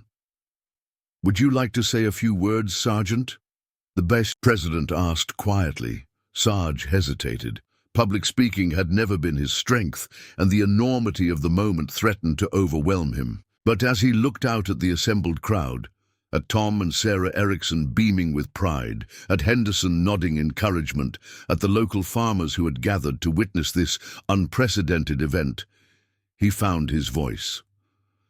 "Mr. President, honored guests, fellow Americans," he began, the formal address emerging from muscle memory of military briefings. What happened here wasn't about me. It was about recognizing that some threats don't announce themselves with gunfire or declarations of hostility. They come quietly, disguised as ordinary business, affecting the most fundamental systems we depend on, like the farms that feed us. Sarge gestured toward the Ericssons. 2 days ago, I was just passing through, looking for odd jobs. The Ericssons didn't see a homeless man. They saw someone who might be able to help. That simple act of seeing people for their potential, rather than their circumstances, is what America should stand for. His voice strengthened as he continued, surprising himself with words he hadn't planned, but which emerged from deep conviction. The skills that helped me identify this threat came from military service, but the willingness to stand up against it came from the same values that built places like this farm: honesty, fairness, and the belief that some things matter more than profit margins. Sarge turned slightly to address the president directly. "Sir, I accept this appointment with humility and a clear understanding of the trust being placed in me. I promise to bring the same vigilance to protecting our agricultural security that I once brought to protecting our nation in uniform." As Sarge stepped back, applause erupted. Not just polite acknowledgement, but genuine appreciation that seemed to catch even the veteran White House staff by surprise. The authenticity of the moment, the unlikely journey from homelessness to presidential appointment, resonated with something fundamental in the American experience. The president concluded his remarks, detailing next steps for the new task force, and reiterating the administration's commitment to both agricultural security and veterans' support. After the formal conclusion, as the press began filing their stories and the local crowd dispersed, Sarge found himself guided to a private meeting area that had been established in the Ericssons' living room. There, away from cameras and microphones, the president addressed him with surprising candor.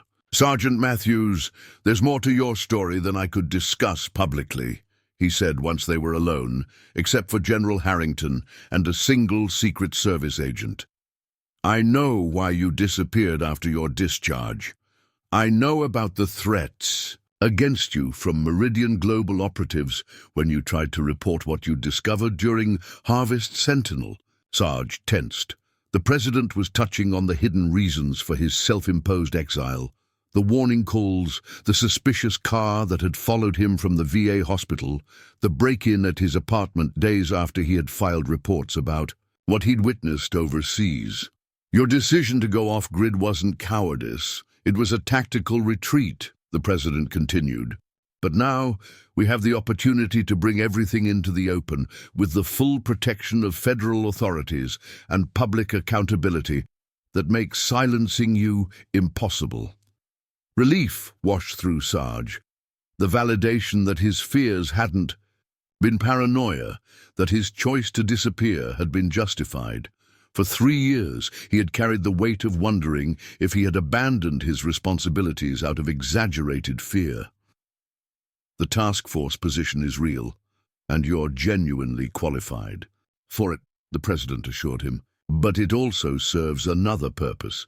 It places you in a public position where any attempt to intimidate or silence you would immediately raise red flags." "What about the others from the Harvest Sentinel operation?" Sarge asked, thinking of the team members who had shared his concerns but lacked his specific expertise in recognizing the sabotage techniques. "Already being contacted," General Harrington confirmed. "Full security details until the Meridian Global case is resolved. We're not taking any chances." The president checked his watch. "I have to return to Washington, but the infrastructure to support you is already in place. You'll have security, administrative support, and immediate access to the resources needed to begin building the task force." He extended his hand once more. "What you did here, Sergeant Matthews, both in exposing this specific threat and in demonstrating the continued service ethos that defines our best veterans, has done this country a greater service than you may ever fully appreciate. As the presidential motorcade departed an hour later, Sarge stood with the Ericksons at the edge of their property, watching the procession of vehicles disappear down the country road. The farm was gradually returning to its normal state as security. Teams dismantled equipment, media packed up their gear, and local residents drifted back to their daily routines. "So," Sarah said, breaking the contemplative silence, "Director Matthews, that has a nice ring to it." Sarge shook his head, still processing the day's events. 24 hours ago, I was a homeless vet looking for day labor. Now I'm a presidential appointee heading a federal task force. Life takes some strange turns. Tom clapped him on the shoulder. "Nothing strange about it. You were the right person in the right place with the right skills and the courage to use them. That's providence, not coincidence." As the sun began, its late afternoon descent, casting long shadows across the cornfields that had served as backdrop to one of the most unlikely events in recent political memory, Sarge reflected on the journey that had brought him here. From decorated soldier to homeless veteran to federal director, all pivoting on the simple decision to help a farmer fix a broken tractor. "Will you stay here while you get the task force up and running?" Sarah asked. "We've got plenty of room, and it would be good to have you close by as we work through the agri-global situation." The offer of continued hospitality touched something deep in Sarge's spirit. After years of transience, of belonging nowhere and to no one, the prospect of temporary roots felt both frightening and necessary. "If you're sure I wouldn't be imposing," he said carefully. Tom laughed. "After bringing the President of the United States to our front door and exposing the corporation that's been trying to drive us out of business for years, I'd say you've earned a place at our table for as long as you want it." As they walked back toward the farmhouse, a government aide approached with a satellite phone. "Director Matthews, the Attorney General is on the line with an update on the agri-global raids." Sarge accepted the phone, straightening automatically as he prepared to receive his first official briefing in his new capacity. The transition from homelessness to authority happening so rapidly that his mind struggled to bridge the gap. Yet, as he listened to the Attorney General detail the evidence being seized from agri-global offices across 5 states, Sarge felt a sense of rightness settling over him. This was what he had trained for, what his unique combination of skills and experiences had prepared him to do: protect the fundamental systems that sustained American life from threats that others might miss. The path ahead would not be easy. Corporate interests as powerful as Meridian Global would not surrender without deploying every resource at their disposal. The task force would face legal challenges, political pressure, and likely attempts at obstruction. The Senate confirmation process would scrutinize every aspect of Sarge's background, including the years of homelessness that conventional wisdom would view as disqualifying. But as the golden evening light illuminated the Erickson farm, the repaired tractor, now a symbol of resistance against corporate sabotage, the fields representing not just one family's livelihood, but America's agricultural independence, Sarge knew with absolute certainty that he had found his next mission, not despite his journey through homelessness, but because of it. The years on society's margins had stripped away everything inessential, leaving only the core values that had first led him to military service: protect the vulnerable, stand against injustice, and serve something larger than himself. As he concluded the call with the Attorney General, Sarah approached with a cup of coffee and a simple statement that encompassed all the day's transformations. "Welcome home, Sarge," she said, "even if it's just for a while." Home. Not just a physical place, but a state of belonging and purpose. After 3 years of deliberate exile, the concept felt both foreign and essential, like a long, dormant muscle finally being called back into service. "Thank you," he replied, accepting both the coffee and the deeper gift of inclusion it represented. "It's good to be back." The weeks following the president's historic visit to the Erickson farm unfolded with the intensity of a military operation.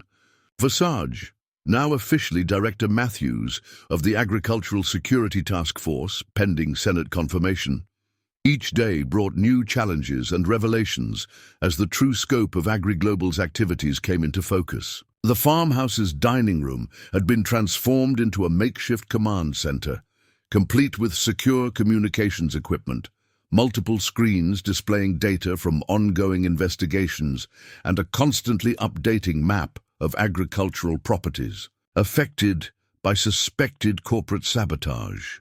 A rotating team of federal agents, agricultural specialists, and legal advisors cycled through the improvised headquarters, bringing reports from field operations across 5 states. 6 weeks after the president's announcement, Sarge stood before the tactical display, analyzing patterns with Tom and Sarah Erickson, who had become integral to the task force's work. Their practical knowledge of farming operations provided context that many federal officials lacked, helping translate academic analysis into actionable intelligence. "The pattern is consistent," Sarge observed, tracing his finger along a series of markers on the digital map. AgriGlobal targeted properties, with strategic water access first, then moved to acquisition of transportation corridors, and finally surrounding cropland. Sarah nodded, her academic training allowing her to see the broader implications.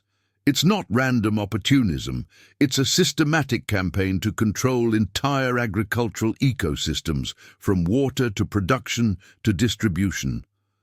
Like a military operation to secure territory," Tom added, his farmer's practicality now informed by weeks of exposure to intelligence analysis.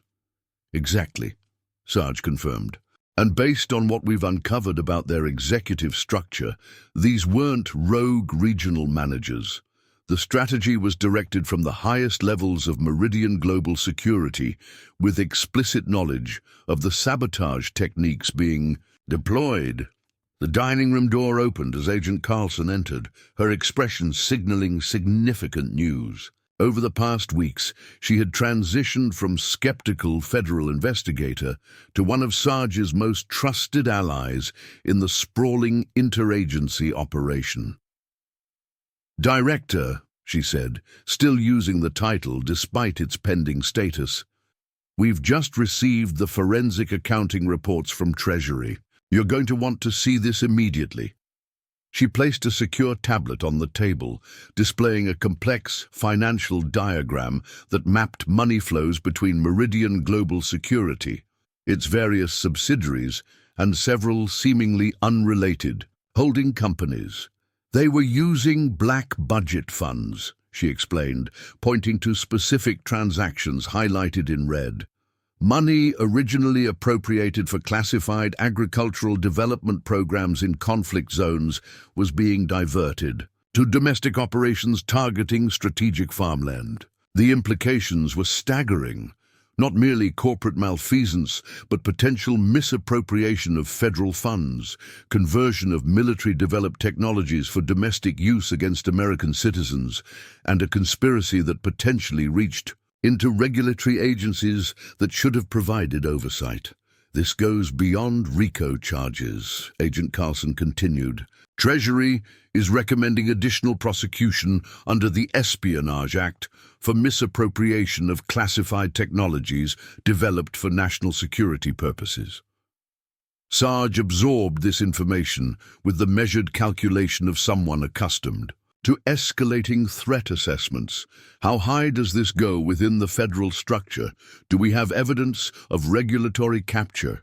3 mid-level officials at the USDA and 1 at EPA have already been placed on administrative leave pending investigation, Carlson confirmed. But the real breakthrough is this. She swiped to a new screen showing email exchanges between AgriGlobal executives and several congressional staffers. 4 members of the House Agricultural Committee and 2 senators received significant campaign contributions from Meridian Global subsidiaries immediately before key votes on water rights legislation and agricultural consolidation oversight. Tom's weathered face darkened with anger, so they were buying protection from the very people supposed to be regulating them. Not directly provable as quid pro quo yet, Carlson cautioned, but the timing and the subsequent legislative actions certainly suggest coordination. Sarah studied the financial diagrams with the keen, analytical eye she had developed during her academic career. "There's something else here," she said, pointing to a recurring pattern of transfers. "These payments to shell companies registered.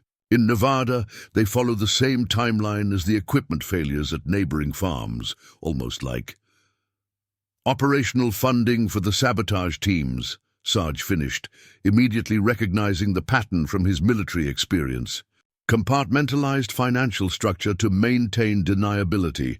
These weren't rogue employees. This was a funded, organized campaign. The revelations brought a grim satisfaction. Each piece of evidence strengthened the case against AgriGlobal and its parent corporation, validating Sarge's initial assessment and the president's decisive action. But they also deepened the awareness that they were confronting something far more insidious than ordinary corporate malfeasance. As the meeting continued, Sarge found himself reflecting on the extraordinary journey of the past 6 weeks. From homeless veteran to presidential appointee, from invisible drifter to the public face of a major federal initiative, the transformation would have seemed implausible even in fiction. His Senate confirmation hearing was scheduled for the following week, a prospect that filled him with both determination and trepidation.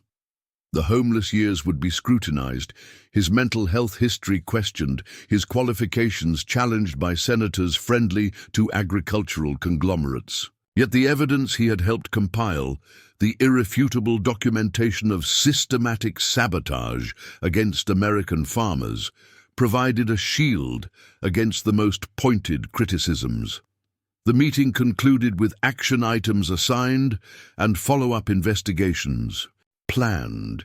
As the federal agents departed to coordinate with field teams, Tom approached Sarge with a local newspaper in hand.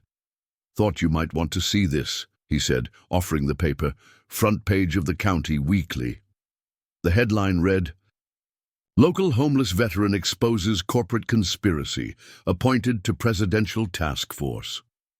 Beneath it was a photograph of Sarge standing beside the president at the podium, his weathered face solemn with purpose, despite the borrowed clothes and visible signs of his years on the streets. "Not used to seeing myself in the papers," Sarge commented, studying the image with detached curiosity. "You're something of a local hero," Sarah added, joining them. "The diner in town has named a breakfast special after you, the Sarge. Eggs, hash browns, and unlimited coffee served with a side of justice." The absurdity of the situation drew a genuine laugh from Sarge, perhaps his first since the whirlwind began. "From invisible to having breakfast specials named after me, life takes some strange turns." "Speaking of which," Tom said, his expression turning more serious, "there's something Sarah and I want to discuss with you when you've got a moment."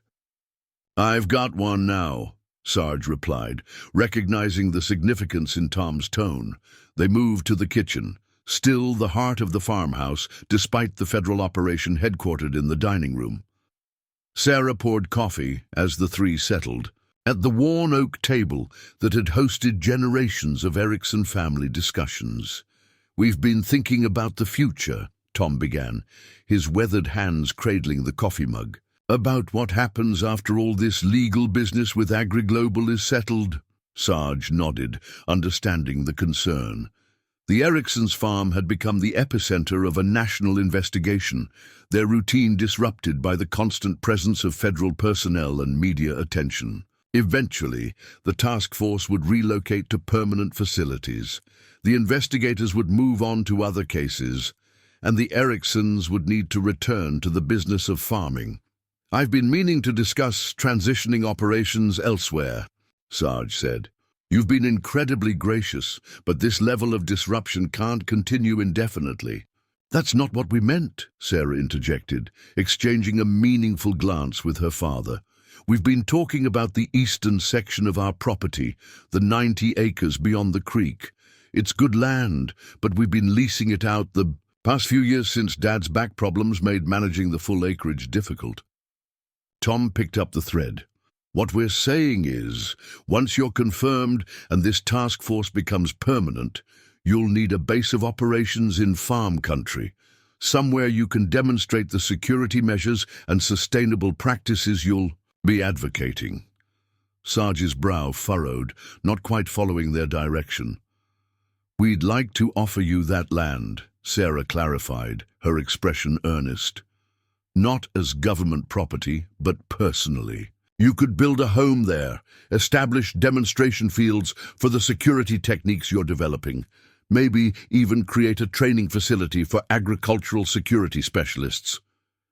The offer landed like a physical blow, utterly unexpected and almost incomprehensible after years of owning nothing more than what he could carry on his back. "That's—" Sarge struggled to find words, his usual composure faltering. "That's extremely generous, but I couldn't possibly—" "You can, and you should," Tom interrupted firmly. 3 months ago, we were weeks away from losing everything to AgriGlobal. Now, we're not only secure, but positioned to help other farmers facing similar threats. That land would just be a small token of what your intervention has meant to this family and this community. Besides," Sarah added with practical determination, "it makes strategic sense. The task force needs a permanent presence in agricultural communities, not just bureaucrats in Washington. You need to remain connected to the reality of farming operations to stay effective."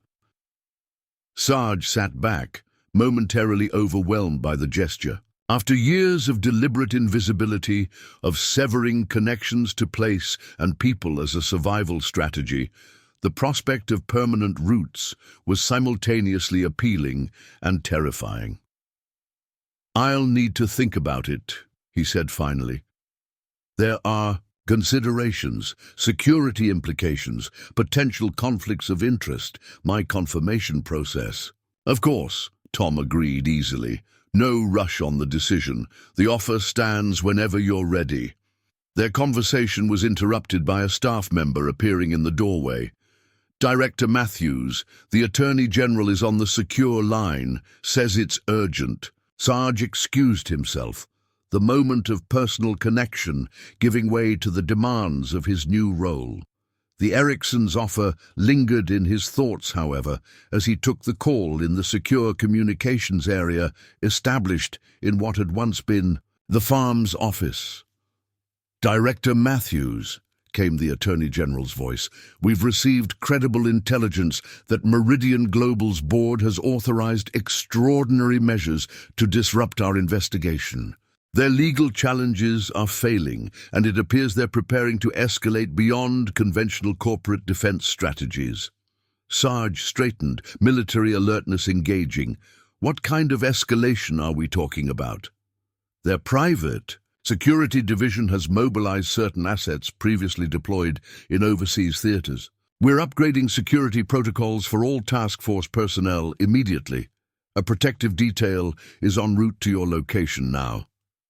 The clinical language didn't disguise the genuine concern in the Attorney General's voice. Meridian Global Security wasn't merely a corporate entity. Its private security division functioned essentially as a paramilitary organization, staffed by former Special Forces operators and intelligence personnel. "What about the Ericssons?" Sarge asked immediately. "Their farm is the public face of this investigation. They're exposed. The protection detail will include coverage for them as well. But Matthews, this development suggests we've hit something even more sensitive than we realized. They're reacting with a level of desperation that exceeds rational corporate self-preservation. After concluding the call, Sarge returned to the command center, his mind processing this escalation through the tactical framework of his military training. If Meridian Global was activating paramilitary assets against a federal investigation, they were crossing a line that transformed corporate malfeasance into something approaching domestic terrorism. Agent Carlson noticed his expression immediately. Something's happened. Sarge briefed the core team on the new threat assessment, his delivery precise and measured despite the potential danger. Effective immediately. We're upgrading security. Protocols. All personnel will travel in pairs at minimum. Local law enforcement has been alerted to increase patrols in the area. When the federal protective detail arrives, they'll establish a security perimeter around the farm. As the team mobilized to implement these measures, Sarge pulled Henderson aside. The farm mechanic had become an invaluable member of the task force, his practical knowledge of agricultural equipment helping identify sabotage techniques that might otherwise have been missed. Henderson, I need you to review all farm equipment. Immediately. Tractors, irrigation systems, vehicles, everything. Check for any signs of tampering since our last security sweep. The mechanic nodded grimly, understanding the implication. You think they might try the same tricks they used against other farms? I think they'll escalate beyond what we've seen before, Sarge replied. They know we're familiar with their standard sabotage techniques. They'll adapt, potentially toward more aggressive measures. As Henderson departed to conduct his inspection, Sarah approached, her expression concerned but composed. I overheard. How worried should we be? Sarge considered tempering his response, but opted for honesty. Sarah had proven herself not just intellectually capable, but remarkably steady under pressure throughout the investigation. Worried enough to be vigilant, not enough to be paralyzed, he answered. Meridian Global has resources that exceed typical corporate security. They've operated with relative impunity in conflict zones where oversight is minimal. Being cornered legally may push them toward tactics they wouldn't normally employ domestically. Sarah absorbed this assessment with the same analytical focus she brought to agricultural research. We should implement our own contingency plans then, emergency water reserves in case they target the well, backup generators, alternative communications if standard channels are compromised.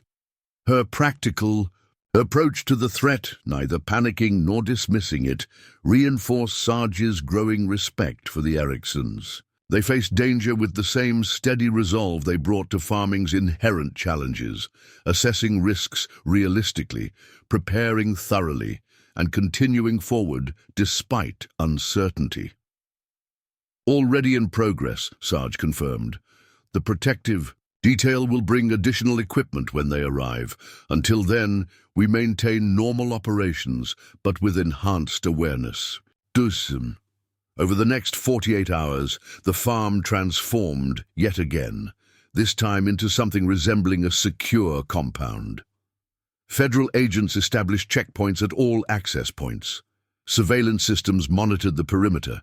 Communications were routed through encrypted channels.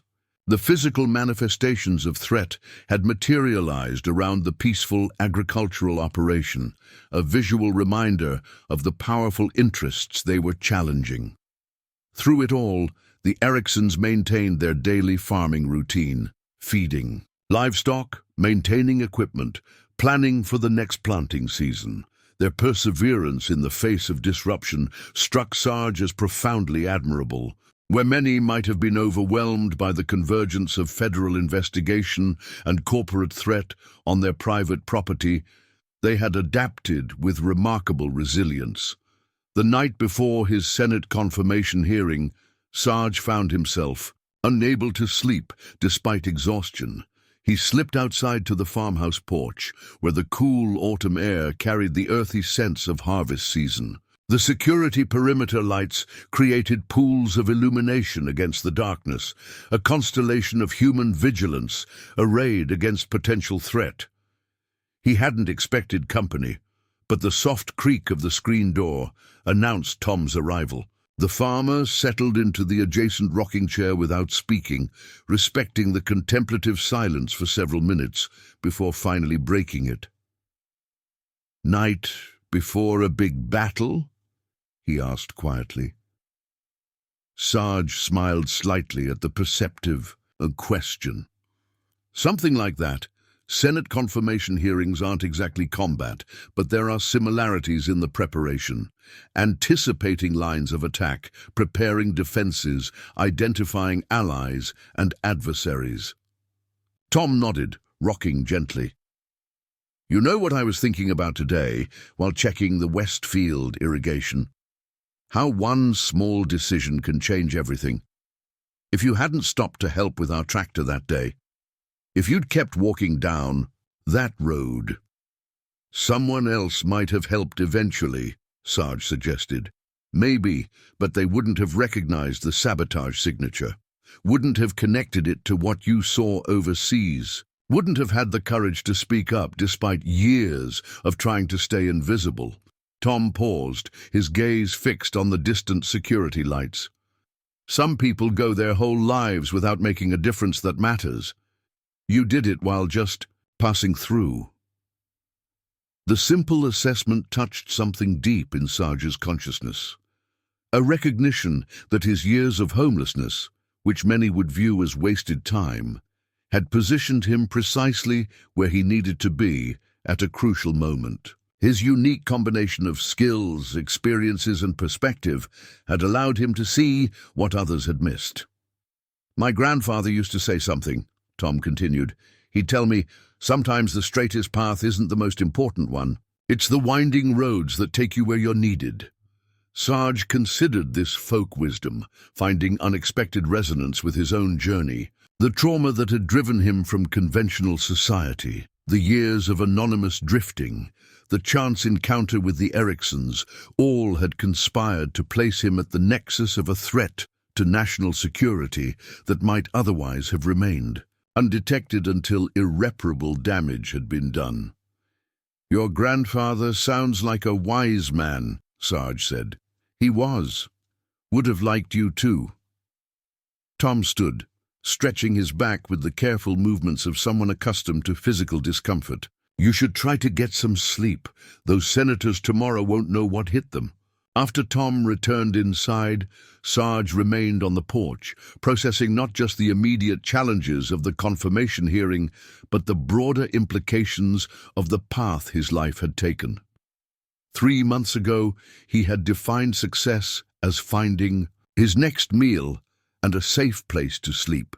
Now he stood at the threshold of assuming formal responsibility for protecting America's agricultural security, a mission with implications for national independence, food security, and the survival of rural communities across the country. The Senate confirmation hearing the next morning unfolded much as Sarge had anticipated.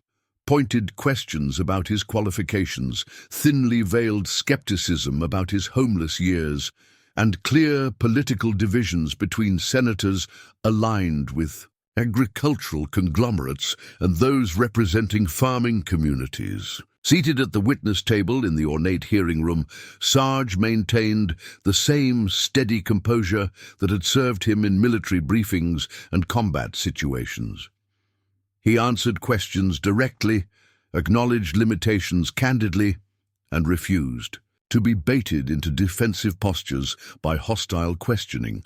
The most aggressive line of inquiry came from Senator Whitfield, whose campaign had received substantial contributions from Meridian Global subsidiaries. "Mr. Matthews," the senator began, emphasizing the civilian address rather than Sarge's military rank, "you're asking this committee to confirm you as director of a major federal task force, despite having spent the past 3 years homeless, without fixed employment, and by your own admission, deliberately avoiding institutional connections. How can the American people trust someone who so recently existed outside normal societal structures to lead a critical security initiative? The question was designed to undermine, framing Sarge's homeless years as disqualifying rather than informative. He paused, allowing the question to hang in the air for a moment before responding with measured clarity. "Senator, my years without conventional housing provided a perspective few federal appointees possess. I've experienced firsthand how systems can fail those they're designed to protect. I've observed from society's margins how powerful interests can operate below the threshold of official attention." Sarge leaned slightly forward, his posture projecting quiet confidence rather than defensiveness. Those years also demonstrated something relevant to this position: the ability to function effectively with minimal resources, to observe patterns others miss, and to maintain core principles despite challenging circumstances. He gestured toward the evidence binders provided to committee members. Most importantly, those years positioned me to recognize threats that more conventionally situated observers had missed. The evidence before you documents systematic sabotage against American agricultural producers, sabotage I identified precisely because my unconventional path gave me a unique vantage point. The response silenced Senator Whitfield momentarily, forcing him to shift tactics. The questioning continued for nearly 3 hours, covering Sarge's military background, his assessment of agricultural vulnerabilities, and his vision for the task force's long-term mission.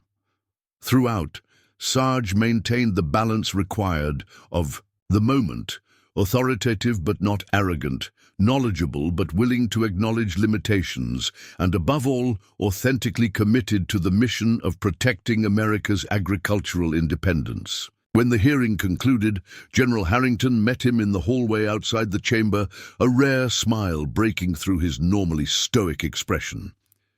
"Well done, Matthews. You navigated that minefield with precision."